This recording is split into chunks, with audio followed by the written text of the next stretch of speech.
nang kinantahan niya ang kanyang asawa na si Ha-seok, sa kanilang kasal. Inawit niya ang kanta ni Shania Twain, na From This Moment. Pero hindi rin nagpauli ang kanyang asawa, at sinurpresa ang mga bisita nila, nang hinaranan niya ang aktres ng isang awitin. Ginanap ang kasal ng dating Going Bulilit star, sa kanyang first and last boyfriend, noong Sabado, May 10, 2025. Ilan sa kanyang wedding singer, ay sina Christian Bautista at Isabel. Mula sa South Korea ang napangasawa ng content creator. Ilan sa mga bisita na nagbahagi ng kanilang karanasan sa kasal, ay kakaiba raw o unique ang kasal ni Cristel at Seok. Namangha rin ang mga Pinoy na first time naka-attend sa isang Korean wedding. At may Korean na kaibigan nila na nagsabi, na iba sa mga typical classic Korean wedding ang kasal ng mag-asawa. Karamihan sa mga Korean na kinakasal, ay 40 minutes lang ang kabuuan ng ceremonies at reception. Ito ay dahil sa masyadong importante sa kanila ang oras. Pero pinuri niya ang kasal ng kanyang kaibigan, dahil napakasaya umano. Naging emosyonal din ang okasyon, nang nagpaubaya na ang ina ni Cristel. Pati ang mga bisita, ay hindi maiwasang maiyak dahil sa moment na ito.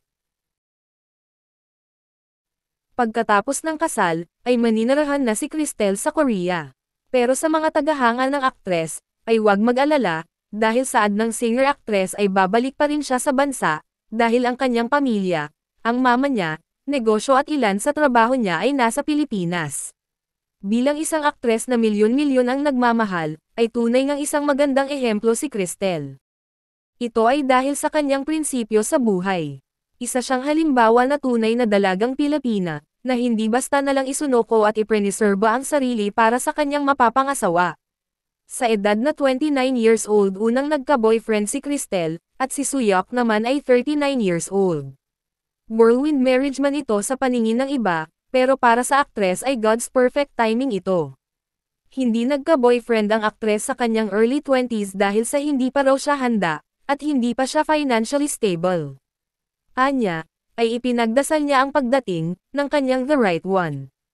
At hindi siya binigo ng Diyos, at dumating nga si Seok sa buhay niya, kung kailan siya handa na para bumuo ng pamilya. Nagkakilanlan sila sa Korea. Isang Pinoy, na matagal na sa Korea na kaibigan niya, ang nagreto sa kanila.